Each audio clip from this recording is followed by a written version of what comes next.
Mullen. It'll be a miracle. Oh, it is a miracle.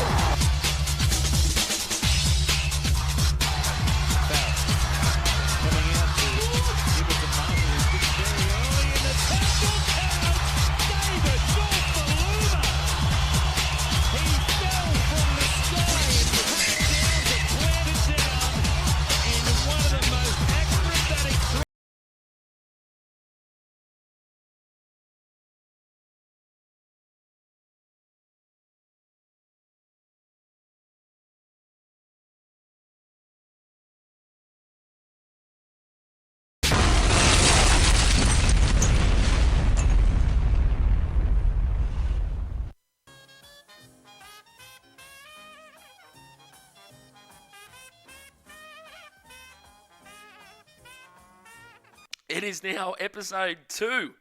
Oh, wow, time flies. It is the Hot Tub Rugby League Time Machine, episode 2. You're with Curtis Woodward. And it's a very old dear friend of mine who is our special guest for episode 2.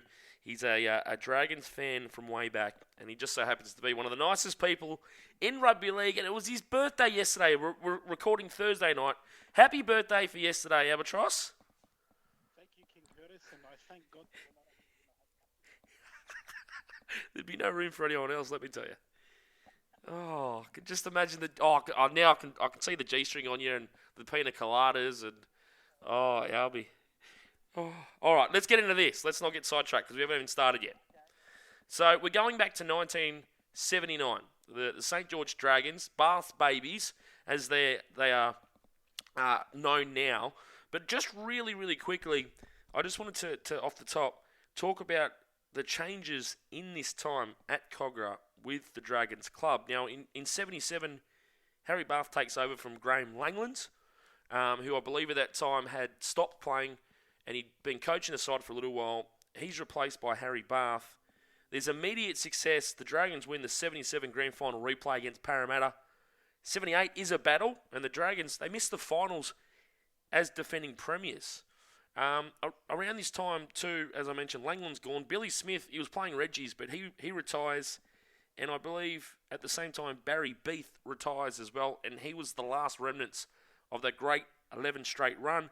And then Frank Facer dies in 78, the great administrator of the club, the great secretary.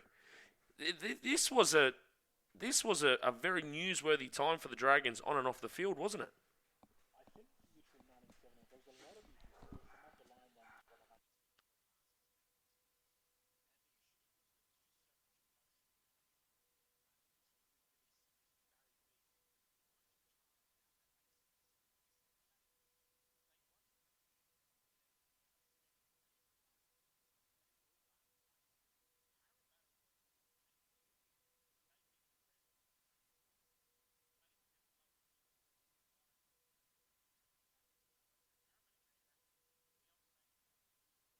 in Parramatta's case on these particular times, they lost. But we'll talk about them on another day. But come to 1978, there was some sort of a trip that went overseas, and it went a bit awry. And unfortunately, not long after that, Lord Ted Goodwin left the club as well. So there was a lot of tumultuous things that happened. Frank Facer, of course, the great administrator, died in that particular year as well. He had seen the implementation of Harry Bath as coach in 1977. And I've written about this before. It was 11 years since 1966, after their 11 years straight, that St. George eventually won the grand final. They appeared in 71 and 75. But they got to 77. It was 11 years. And strangely enough, in 1966, who was the coach of Balmain? Harry Bath. Yeah. So there's all these things that have connected both sides. And this is very interesting coming into 1979, because the very first game of the season was, of course, the 1978 premiers up against the 1977 premiers, St. George and Manly. Yep. And they played, I think, at Cogra Oval, and they brought in a kid called Graham Wynn, who many would know as well as being the older brother of Peter Wynn. And in his first game, St. George won 34-9. So they got out of the blocks really early, and Graham Wynn was the very first in his first match, the Frank Hyde Man of the Match Award. And I think, if memory serves me right, he won a Seiko clock. And I believe he still has that particular clock. Wow, there you go. That'd be worth something too, surely. Well, I think so, and I think he also got a bit of. I think he got a voucher for Ferris Dashen's sauna and steam bathhouse as well. Beautiful. Now I know where we can put our hot tub. At the same time, so you mentioned Graham Wynn. He comes in the side. He comes down from northern New South Wales. Yes. Also on top of that, Brian Johnson, and also a guy called Steve Morris. Now, Roy Masters will make him a winger in years to come, and kind of revitalises Steve Morris, obviously the father of Brett and Josh. But he came into grade at the Dragons as the last Bush player at Dapto to play for Australia. So he was already a star when the Dragons got him. And absolutely. He already represented Australia. Yeah. So that was big for the Dragons. And he was the halfback. So just to make that point, he came in as the halfback in this Dragons team. So, a lot of people remember him on the wing and his time later under Roy Masters. But to come in, yes, he's played for Australia, but we've also got to try to explain to some of our younger listeners as well about the fact that you could be a premier player in the game and not play in Sydney. And that's what he did down at Dapto, didn't he? He did indeed, and his speed was absolutely blistering.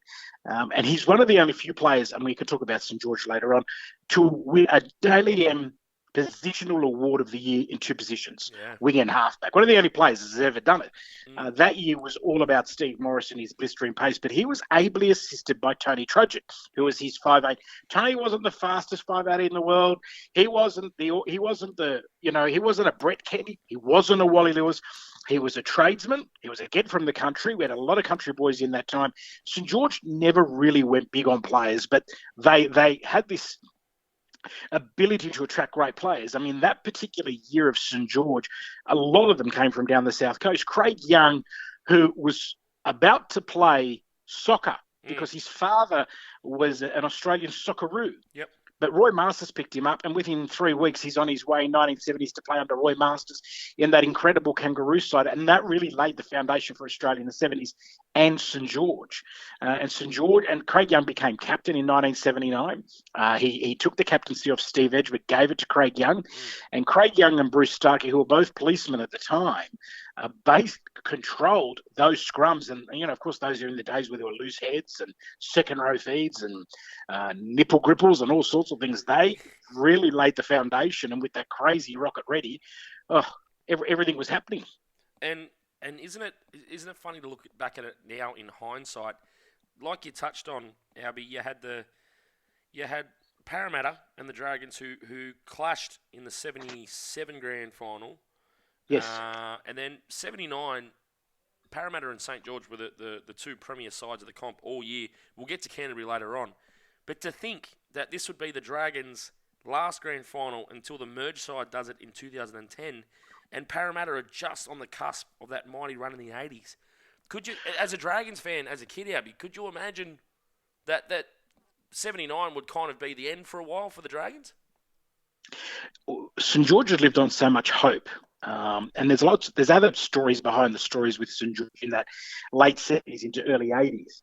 The biggest signing that St George did, and this is going past 1979, where they opened up the checkbook, was because Cronulla were going through their financial disaster in around 82, where players had to take a lot less pay to play for the club.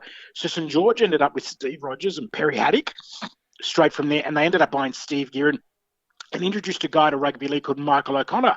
It was the biggest buying spree that St George ever had. Then they threw in Graham O'Grady. Now, Graham O'Grady played for Western Suburbs in 78, Newtown in 81, and at 1985 was playing for St George in those years there. So, you had these great players. Plus, of course, you had young kids coming through, Cole Fraser and Billy Noak, and they were doing really well in that mid-80s. But in 1979, there's a great story of Mitch Brennan, of course, who everyone knows is called Mickey Lane. Yeah. And Harry Barth had put him in a trial and called him Mickey Lane, and then he got found out later on. They got fined, didn't they? Got fined? Yeah. Yeah, in those days, Harry wouldn't have cared. But Harry used to sit on the sideline. He'd take two packets of cigarettes and 4 packets of PK chewing gum. And he'd sit on the sideline, and the majority of the time he'd be in his suit and tie. And he just knew rugby league better than anyone else. When it comes to forwards coaching, especially front rows, Harry was the king. He just knew I think he just knew how to coach and get the best out of his players. He was never rewarded with playing. I don't think he played for Australia for the simple reason that he went to England and he played quite a number of games over there. And there was some issues in that early 60s part. But he was, I think, prior to a player in the 80s, him and Rex Moss have got sent off in a grand final because they bashed each other, but they remained lifelong friends. And that's how it was. I mean, you speak about, and going a little bit off topic, you talk about at the back end of that great Dragons run in the mid-60s and that great South side coming through, John Sattler would just rip into the Dragons, and some of those Dragons will still tell you that John Sattler was a dirty bugger. But after the game, the South players would invite the Dragons back to their club and they'd go out drinking all night. So anyway, back to Craig Young for a second. Now, he comes in 18 in 77. He's got massive raps, as you said. He's in that Australian schoolboy side. Within a couple of years, we get to 79. He's made captain, and at 22 years old, for a prop in that era to also be given those leadership, the leadership of the team from Harry Bath. Would that have fazed someone like Craig Young? Craig Young was a career policeman. Around about that time, Craig Young would have been a senior constable, heading potentially into sergeant. He ended up being a detective at one stage. Yeah. I think he knew how to lead. And I think that's why he got the captaincy. People just looked up to him. They called him Albert. His nickname was Albert, and he was my favourite player. So I know everything about Craig Young. And I've interviewed him. I've been fortunate enough to have a drink with him. I'm still waiting to get him on top of the props, Alby. Sorry, mate? I'm still trying to get him on top of the props with your help. We'll get him on top of the props. Maybe I'll get him. Don't you worry about that. We'll somehow manage to get him. But Craig, his middle name was Albert, and so everyone just called him everyone thought it was because of Fat Albert, but his middle name was Albert. But Craig was just one of these great players, and there were three great ball players in my time as prop forwards, and I know a lot of people will say, there are others, but I got to see Arthur Beetson play, Craig Young and Blocker Roach. They are the top three. Aside of else, I can't think of anyone else of a player that could break the line and release the ball to another player. These guys were just magicians at it. But Craig Young was a left footer, so he'd step off his left foot quite often. This would occasionally confuse the players. And I remember there was one particular game where he skyrocketed and he scampered right out of the acting half, and he made about 20 metres. He was hanging for someone to pass the ball to because he was running out of puff. He'd never run that far in his life. But he was just one of these magical players. But he was fortunate enough to have, Steve Edge as someone to guide him, John Dowling. In the early stages, it was Bruce Starkey. Then it was Pat Jarvis, another police officer. So he had these great backups. No matter what happened, he could rely on those people, and they never wanted to let him down. And you talk about ball players as well. I mean, Harry Bath, who, like you said, went to England and played the English style, learned the English style, because back in Harry Bath's era, the English forwards could ball play. It wasn't all bash and barge like Bumper Farrell and all that kind of stuff. Bath came back and, with that short amount of time to play with the ball, because they played so close together and there was no 10-metre rule at that time. I mean, Harry Bath would have been a godsend for Craig Young's development as well. Well, in that period of 1977, Harry Bath was able to educate Craig Young, the late, great Robert Stone, and then, coming into the thing, as I've mentioned, Starkey and Jarvis. So all these players learnt underneath Harry Bath. Graham Wynn just says, when it comes to coaches, Harry was just by and away one of the great coaches. He was lucky. I spoke with Graham. I've interviewed him on a number of occasions, and he was lucky. He said, in my career, I've been coached by Harry Bath, Roy Masters and Warren Ryan. Think about that for a second. Those three coaches. You had, premiership guys. You had people that actually knew the game. They changed the way the game was played, in particular Warren Ryan. You had the mad professor in Roy Masters, the motivator, but Harry Bath was the eternal tactician. And his skill just knew no bounds. He was fantastic. He was just fortunate. He had all these players. Another great player that played for St George during that time was a guy called George Grant. Very much an undersung hero of that time. Kicked 103 goals and scored one try that season. And I think he was worried because, the old rule is if you didn't score a try, you'd go for a nudie run, but he got one in the final couple of games. But he kicked 100 goals. It was one of his goals that pretty much won them the premiership in 1979. And we can come to that a bit later. But, some of the players that came along from 77, of course, was John Jansen, Robert Finch, which was Brett's father as well, and the late Graham Buckley, another great player. Of course, you had Michael Sorrodini, Zorro, who was just outstanding as a winger. I mean, he was a great winger, and then, of course, he retired, and Steve Morris slipped into that role. No pun intended. Exactly. Let's talk about Parramatta for a minute, because they circle each other in the paddock all through 79. By the end of the year, Parramatta, Ray Price is the Rothmans medalist. Mick Cronin is the leading point scorer in the competition. But a game you mentioned off the top there, Alby, round one, a statement made by Bass Babes against the defending premiers Manly at Cogra.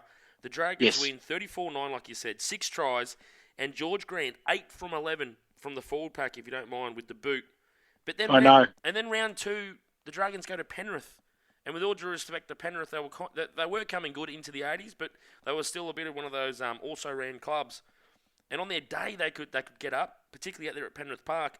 The Dragons go down to Penrith in round two, and then from there, they go win-win, loss, win-win, loss. So when you look at that form guide, that looks like a young side still finding their feet. Indeed. And the funny thing about St George that season, and I remember the second game very well, it wasn't broadcast. You only got scores around the grounds because, of course, in those days, what happened was you only had the ABC match of the day, which was 6 o'clock on a Saturday, complemented by Channel 10's broadcast. And then on Sunday, it was Rex's Sevens Big League at 6:30. Everything else was all about radio. So if you wanted to find out about rugby league, you had to go through all the dials. Now, in those days, the only broadcaster was 2KO, which was a radio station, which is now 96.1. Mm-hmm. Now, 2KA in those days was owned by Mike Walsh, the television presenter, and they broadcast local rugby league out of Penrith Park. But where I lived in the bottom of a gully in Ashfield, so I had to get the aerial, send up a little thing, put a little piece of wire, attach it to the wall, try and get the signal from Penrith. And the only times you could do that was on cloudy days. Other than that, you just had to rely on the scores, whether it was 2UE with Cole Pearce or 2SM with Frank Hyde. And they were the guys that would, broadcast it. And that's how we got to know. But Penrith Park has always been a graveyard for St George. I don't know what it is. It just always has been. Now, when it comes to losses, they lost 5 games all year. 1 was against Penrith, 2 Cronulla, and 2 Balmain. They could not crack either of those sides. And it's just one of those things, isn't it? And you look at this Dragon side on paper, they're coming good. They win from round 9 to round 15. 6 straight wins from there. So there's something special brewing with this side. They're obviously playing some good football. Was there talk? I guess there must have been talk, expectation with Parramatta St George 1 and 2. Everyone must have been thinking, right, these are the 2 sides they're going to play in the grand final, surely. Well, I always thought so, and I remember. I mean, I was only 10 at the time, but I do remember it was very big chat around the schoolyard, just even because where I grew up, a lot of Canterbury supporters. But they were hopeful that they had their side that somehow managed to get into 5th place. And they picked up the name The Entertainers because their little halfback was Stevie Mortimer, who was just coming of age and starting to mature. And they had Ted Glossop, who also played for St George. So there was this great brinkmanship amongst the coaches. Let's not forget, Cronulla was coached by Norm Proven. Balmain, I think at the time, might have been Ron Willey, if memory serves me right. So you have all these coaches that have played against each other some 20 years before, and it's brinkmanship. And that's what happens. And it was brilliant in rugby league because you had all these old school blokes going around educating all these young fellas. But if you look at St George's side, what came of them later on? Well, we know what about Steve Edge. Went on and captained another 3 grand finals. Craig Young made it to 85. Morris became Dalium. So all these blokes, really bloomed under the respective coaches. I've got a question for you, Abby, because I'll get to it in a second. The Dragons had already beaten Parramatta earlier in the year, but round 15, which would be the 6th win in their run in the middle part of the season, Cumberland Oval, 22,000 people, if you don't mind. Yes. That would have looked like 1 million people out there at Cumberland. And the half-time Dragons are up 15-8. The Dragons hold on 19-18. Did you ever get to go out to Cumberland and watch a game there? Yes, I did. It was east-west facing. What was that like? And the Sydney Sports Ground. Oh, well, how do I explain it? it pretty much had the same facilities that Henson's Park's got today, Yeah. which is 2 canteens, a couple of toilet blocks, and a grandstand, and that's it. That was all I had. They had a few chairs, a few wooden benches, and that was it. It was a terrible ground, but by God, it had atmosphere. You had to walk blocks and blocks and blocks to get to the ground because you had to park miles away. I don't know, we drove out there in the Valiant. We called it another name back then, but we drove out there in the Valiant. And Parramatta, St George loved to get out in front. That was their mantra. Get out, bash them, get in front, and stay in front. And they would defend their lead. And the majority of times that's what St George did. They would grind the other side down. So they would just pretty much suck all the oxygen out of them. But it was a game 2 weeks later. Now, this is the game that I think really determined whether St George was going to do any good. And it's at Lidcombe Oval. That particular game, Steve Morris is out injured. Anyway, St George are at Lidcombe Oval up against the mighty Western Suburbs, your boys, out at Lidcombe Oval. And at halftime, it's 14-0. Yeah, right. And I was sitting pretty much on the 20-metre line with my mum and dad. Is this the one where you tell me that it pissed rain and you left? No, that was in 1980. Okay, that's another game. Fair enough. But in 1979, we're at Lidcombe Oval, and where I was pretty much on the 20-metre line on the western side, and it was fantastic, beautiful grass till Lidcombe Oval is still a glorious place to watch rugby league. Yeah. Anyway, St George get to a 14-0 lead. Get to a 14-0 lead at the half, and everyone's pretty confident they're going to go on with this. But someone forgot to tell Western Suburbs because they came out, after a Roy Masters spray, which I think half the crowd and half the grandstand heard. Well, it's 14-all with 5 to go. And who kicks the field goal? A young fella called Ken Carney. No relation to the coach, no relation to the player, but kicks this field goal in one of the only games he plays in first grade all year. And St George win 15-14, and they came from behind and they won. And that game, I think, catapulted them furthermore to give them even more confidence moving forward. And what would a Harry Barth's role be? I guess it's easy for a coach when they're winning, but when you got a young side like that, which is clearly an opportunity to win the premiership. Can you explain when the chips are down? What would a Harry Barth be like on a Tuesday night training session? Would he be calm or did he have some fire in him? Harry Barth used to train all the boys together, and then they go off in their separate packs. And if you could see between the smoke billowing, he just pretty much gave them a little bit of a guidance, a little bit of motivation. Harry wasn't a screamer, but he knew how to guide his charges around the field. And I always believed that he gave them the responsibilities that they needed to have. But he was just, I've never heard anyone say a bad word about Yappy. He was just hilarious. The problem was when you'd go out with a drink afterwards, and from what I've been told, he's one bloke you didn't want to go out with because he could drink you under the table. He was a big drinker. You'd love him. But he was just, he could be one of the boys, but he was also like a father to many of them because he was much older, Harry. And he'd been there and done that. He'd won premierships. He knew what to do. And when chips were down, Harry was going really well. And when Harry decided, that's it, I'm not going to coach anymore, and this is in 1981, Harry determined who was going to replace him. And they had a game at Cogra Oval. They had a game at Cogra Oval in 1981. And Harry, and of course at the time John Fleming, went over to Roy Masters and said, we want you to coach St George.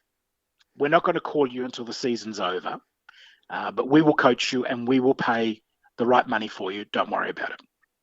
Was this over schooners at the Taj Mahal? Or was afterwards, as you've said before, the losing team would go back and have a drink with the winning team at their respective club.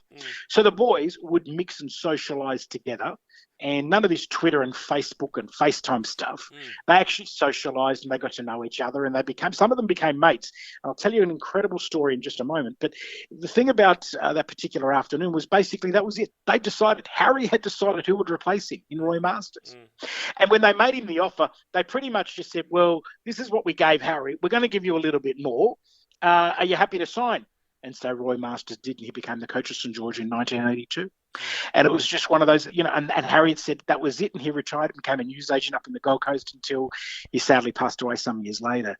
But when players become mates, from opposing sides, Brian Johnson and Les Boyd, the late Brian Johnson, who died of motor neurone disease, unfortunately.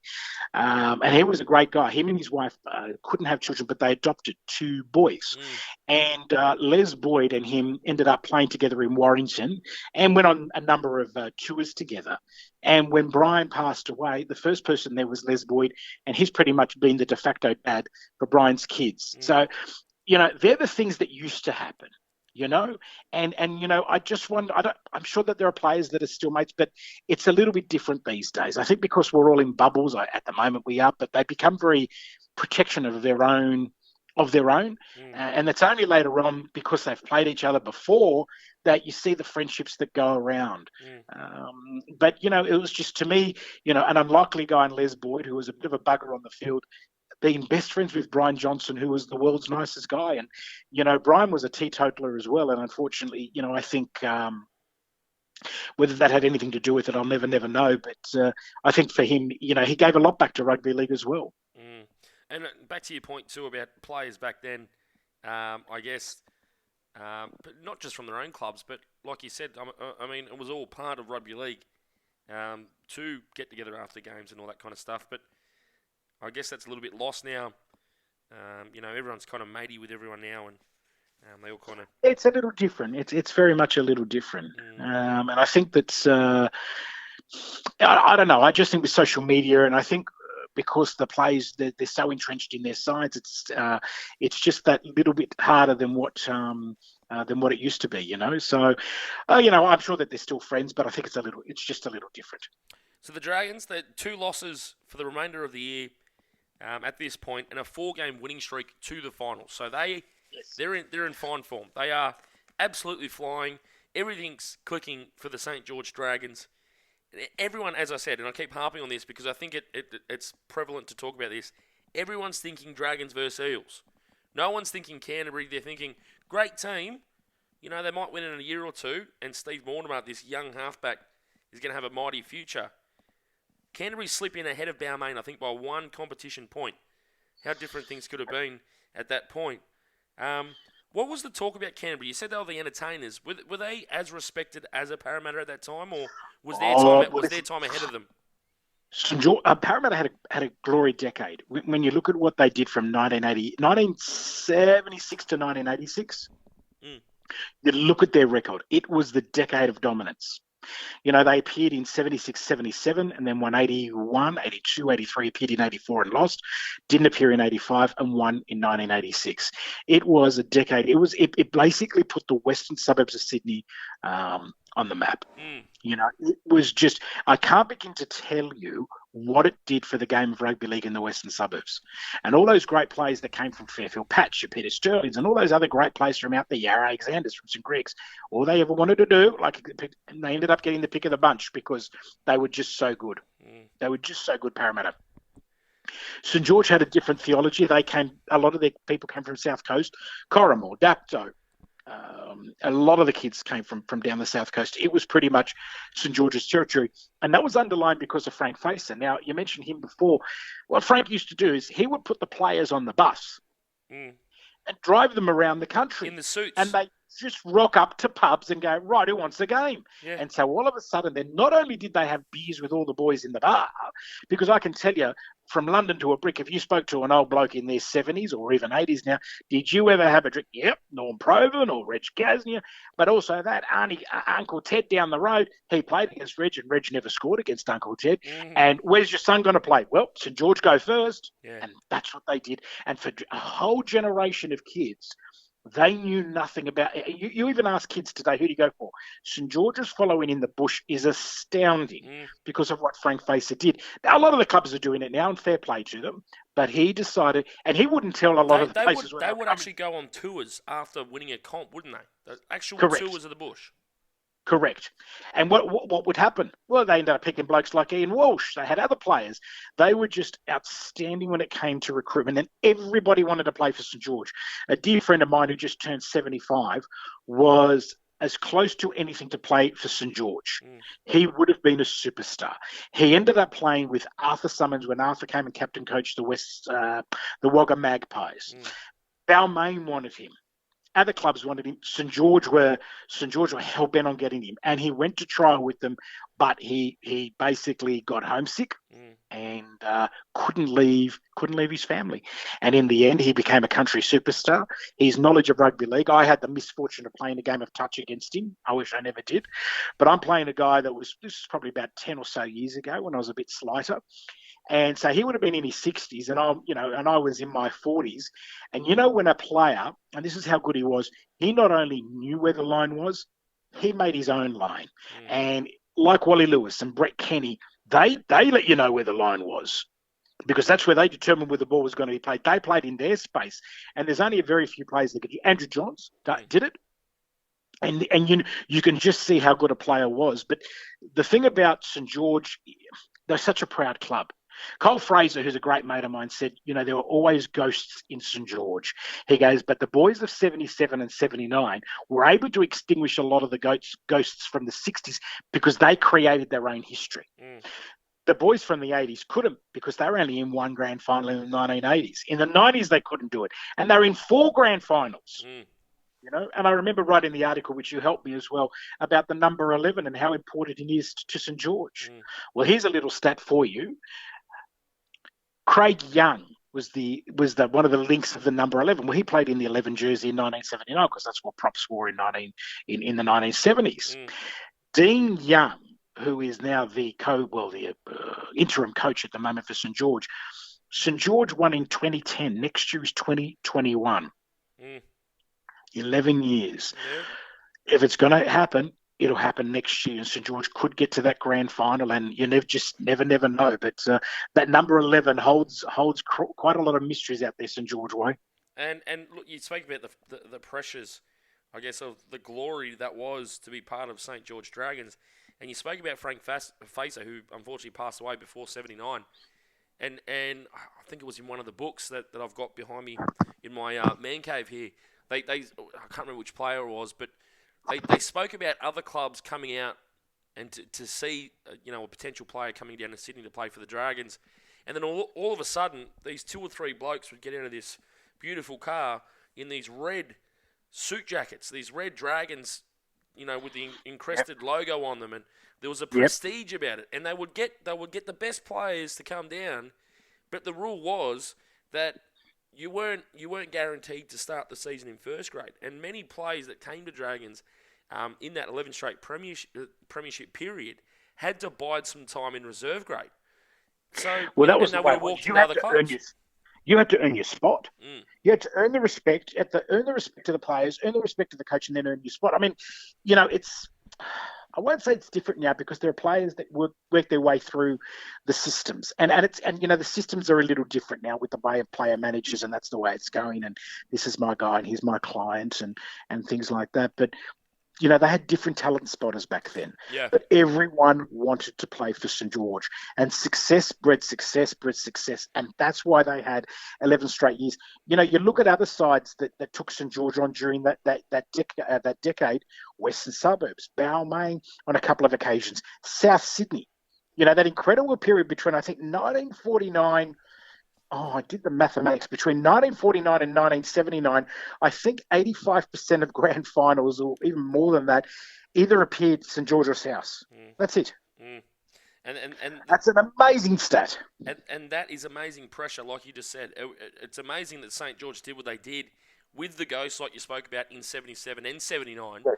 But then Yes. maybe there was that much of a hangover of what they had to get out of themselves to do it, that there was such a distance between the next one in 2010. But let's get back to it. Let's get back to the final. So Parramatta, yes, they eliminate Cronulla in the minor, and yes, the Dogs eliminate the Magpies, unfortunately. And I'm sure the Magpies were up against some bad decisions that day.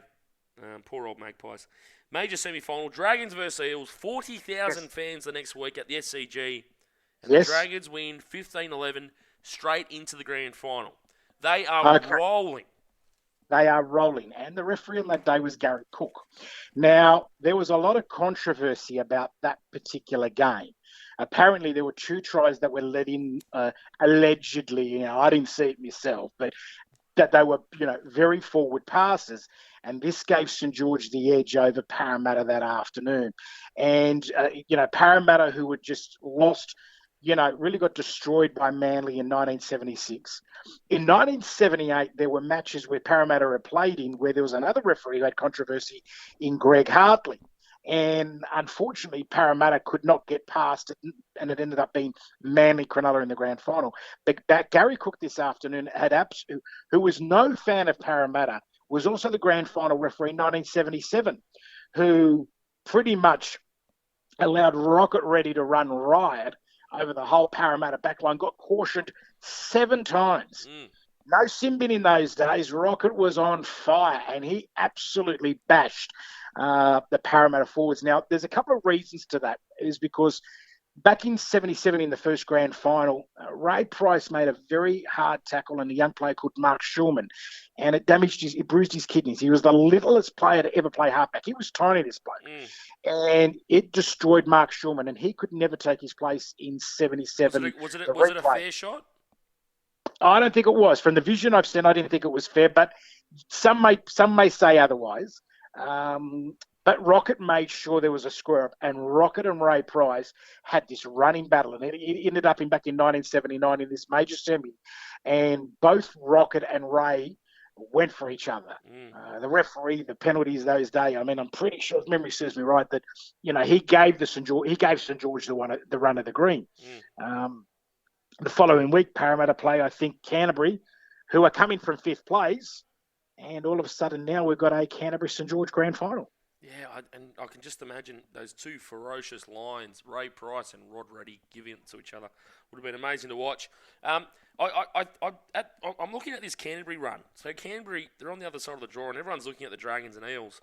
And you look at that, and you talk about how brutal that game was, and the Dragons beat up on Parramatta, or I guess they got the result anyway. That's probably Parramatta's run. So you can take out of that what you will, but St George, they beat Parramatta. On the other side, and it reminds me a little bit of Clubber Lang in Rocky 3, Alby. And you've got St George rolling around, they're on fire, and on the other side, you've just got Canterbury coming up, yes. and they're just coming and coming and coming. They hammer Cronulla 30-15. That's a big win. And the next week, it's Bulldogs versus Eels in what will be a precursor to the 1980s, which we'll get to in other episodes in the future of Hot Tub Rugby League Time Machine. Canterbury beat Parramatta 20-14. Then all of a sudden, we've got a completely different dynamic in the grand final. We've got Bath's Babes up against the fairy tale run of Steve Mortimer's Entertainers, the Bulldogs. Yep. Completely different story. A totally different story, and it was a pretty big crowd. And I remember it vividly for a couple of reasons.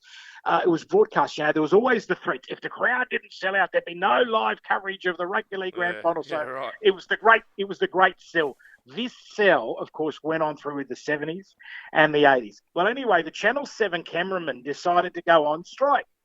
So when you see the Channel 7 footage... Sorry, mate? On Grand Final Day. On Grand Final Day. Jesus. So when you see the footage of Channel 7's broadcast with Rex Mossop overlaying, Rex Mossop is calling from the studio because he wasn't allowed to go to the ground. So instead of having, the sideline and all the comments and things like that, ABC were live at the ground with Alan Marks, and I think Reg Gasnier, the great Reg Gasnier, was the co-commentator. So Channel 7 had to take the ABC footage, but it just was not the same. It wasn't the same for Channel 7, and it really, really, I think that was something that maybe when they lost the rights, and people ask why, I think that was, that didn't help a lot that particular time. But it was a big thing, and it was one of the grand finals. I mean, I was fortunate enough that my grandparents had a colour TV. So I went to their place to watch the grand final. And I had this big argument with my pop saying, we've got to watch Rex. And he's, no, we've got to watch 2. I said, we've got to watch Rex. So we watched the first half Rex. And he said, this is crap. We put it on 2. And finally, you could hear the crowd. You could hear the excitement. You had proper sidelines and things like that. And so we watched the second half on ABC. And, there was the radio commentators. And there was Frank on the sideline. We could see, of course, Frank Hyde. So it was just a totally different fabric there. But that first half, St George got out of the blocks and went crazy. And they just pummeled Canterbury. It was the big brother and the little brother, the red and white versus the blue and white. and they absolutely pummeled Canterbury in the first half. Reddy got away. Mitch Brennan, I'm sure, got a try. I'm pretty sure Brian Johnson got one, as did Mitch Brennan. And George Grant, again, this forward-kicking, toe-poking goal kicker, had a great day with the boot. And that would ultimately help Canterbury. Second half, Canterbury comes out and they start to play rugby league. I think they just got overawed by the occasion, and Canterbury start to come back, but St George held on as they often did. They defended their lead like they did many times throughout the season. And even though a lot of the people say, another 10 minutes, Canterbury would have got it, it wasn't going to be their day. Their day would be the following year.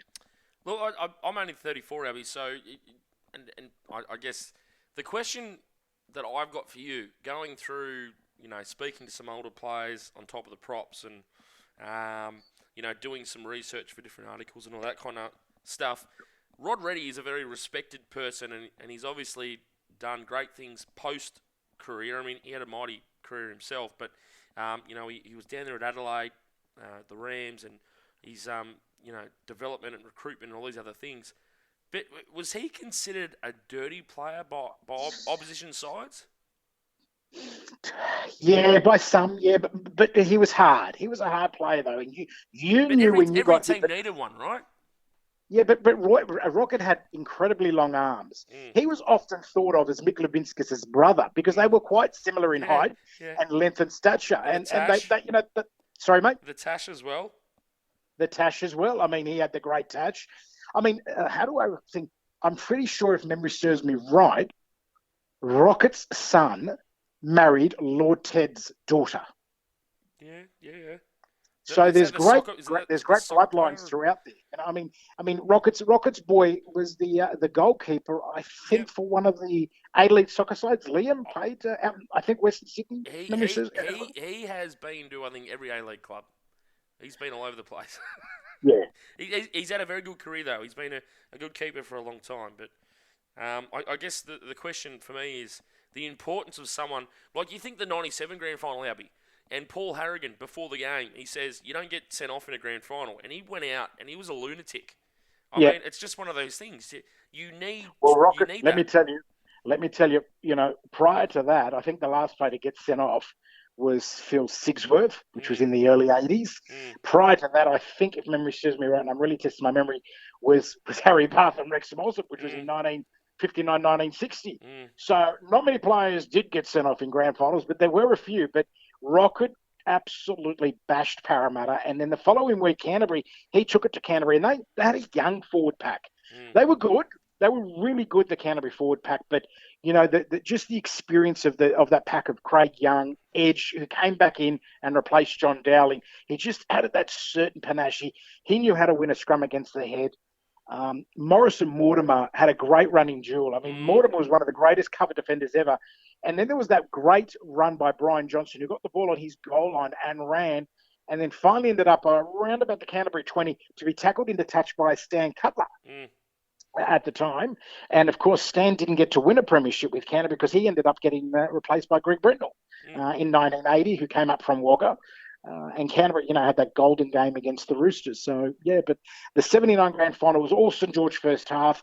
But the Doggies came back, but St George pretty much held on, and it was the last time St George would win a standalone premiership. Yeah, and you talk about the cover defence from Stan Cutler. There was one right at the top of the game too. Morris went through on a 40-metre run, and it was Mortimer who got him, which was an amazing precursor to the rest of the game because everyone during the week was talking about Morris versus Mortimer. Half-time, 17-2. I mean, so in those days, 17-2, that's the game basically, and that's a big score. That's St George's game to lose, and like you said, they loved to lead and defend their leads, and that's what they did. Canterbury were mighty in the second half. Cutler, Guerin, and Mortimer got tries, 17-13 full time, and Morris. This is before the Clive Churchill medal. Steve Morris was named Dave Brown Man of the Match in the grand final. It's a great time to be a Dragons fan as a kid, I'm sure. It was, 2 out of 3 years, premiers, it was all red and white. And that was one of the great things about being you walked around, you were quite cocky about the whole thing. And St George were just, the glory, everyone thought about the glory years. 1980 came along. around that particular time, beginning of a new decade. Harry was getting a little tired.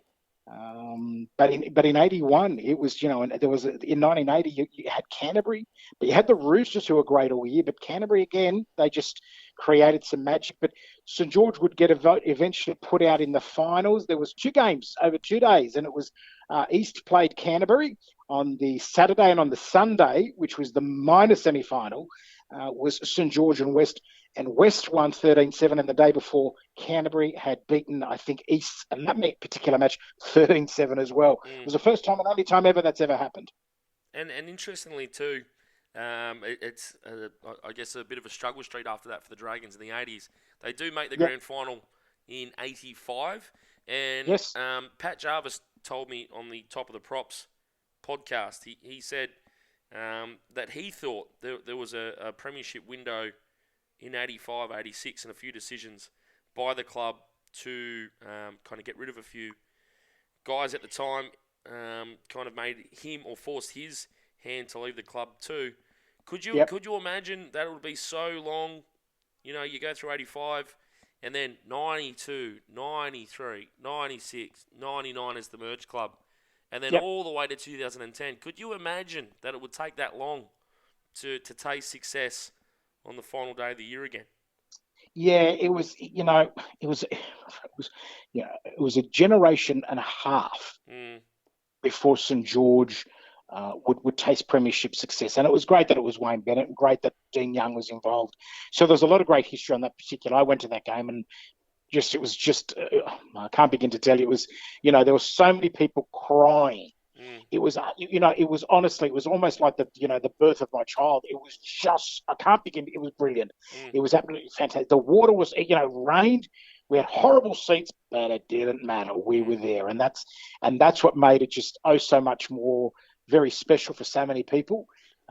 We were just absolutely loved the particular day. It was one of those grand finals. I mean, I remember listening to it. I had the radio. I was listening to the ears, of course, and listening to the broadcast and just hearing the stats about St George and the Roosters. And I'll never forget, Ray Happy was commentating, and he said, I know that the Roosters seem to have the momentum and the run of play in the first half. He said, they're up by 8 and St George are up by 6. Roosters have had 75% possession and have scored 8 points. St George have had 25 possession and have scored 6 points. The moment that equalises, watch what will happen next. And he was right to the point. St George controlled the ball, and they ended up, coming home, with that, literally with a wet sail on that very, very rainy Sunday evening in October of 2010. It was 31 years from 1979. Amazing when you think about it. And a nice bow to this podcast tonight too, Alby. In my head, when you speak about that, is the picture of Craig Young walking onto the field, bawling his eyes out, who probably hasn't cried much in his life, and he gets out there and he grabs his son, Dean Young, who scored a try late in the match as well. That's a moment. That's a great moment. When you talk about, and they've just created history, they are the only father-son to coach a same club, only father-son to win a premiership for the same club, only father-son to be one club players. Both played for New South Wales, both played for Australia, both captained at various times for their club. So now they've done everything. You think about, I'm looking through all my history books. I even went to the great Andrew Ferguson from Rugby League Project and said, here are the stats. Is there anyone that comes close that He went, I can't find anyone. So think about that. Albert and Dean Young, Craig and Dean Young, are just absolutely sensational when it comes to this. They've just created this little piece of history. And this coming, is it tomorrow night? They're playing the Broncos. When he takes the clipboard downstairs and he's up in the box, it's an incredible piece of history. And I'm going to say thank you in a second, Alby, but you mentioned Rugby League Project. You've got to have a look at it. Special mention for them. I mentioned them in episode 1. Without Rugby League Project, what would we do? Seriously. And full credit to Andrew, and he's a guy that lives in Melbourne and he loves rugby league. He's a good fella as well. He's a good man, and he's not much left of him now. He's lost so much weight. I need to go on his diet. He's out of the club. He's out of the club. Good. Oh, yeah, he's not in on the Fat Fellas Club. He can't even get the spa the baths. You're not too good in his Speedos, We're still being out in our long pants. Yeah, But, exactly. people like that do it for nothing. And, like you and I, we do it for nothing because of our passion for the game. Sometimes we get criticised for all the wrong reasons, but the passion's there. And that's what makes our game so great. It's just so many people with so much passion still reliving a couple of days when we were growing up. I mean, to think how frustrating it was from 1979. I'd been, I'd married, had a child before St George won another premiership. It's a long time. It's a very, very, very long time. But we've converted my daughter. She's a Dragons fan, and so we're very happy with that. So yes, I will tell the listeners and yourself a little story. She did have a little boyfriend for a very short time. I promise it was short. And I was talking. She was obviously doing something on FaceTime or whatever the kids do these days. Zoom, I don't know what it's called. Something chat. And I said, "Oh, who is this person? I'm hearing a voice." She said, "It's okay, Daddy. He's St George supporter." I said, "Okay, you can talk to him." You're a good man, Alby, and I want to thank you for your time tonight. It's 7:36 on Thursday. If anyone out there is interested, which means Alby, I'm gonna let you get to the football, mate. You enjoy the rest of your night. Good on you, mate. Take care, King. Thanks, buddy.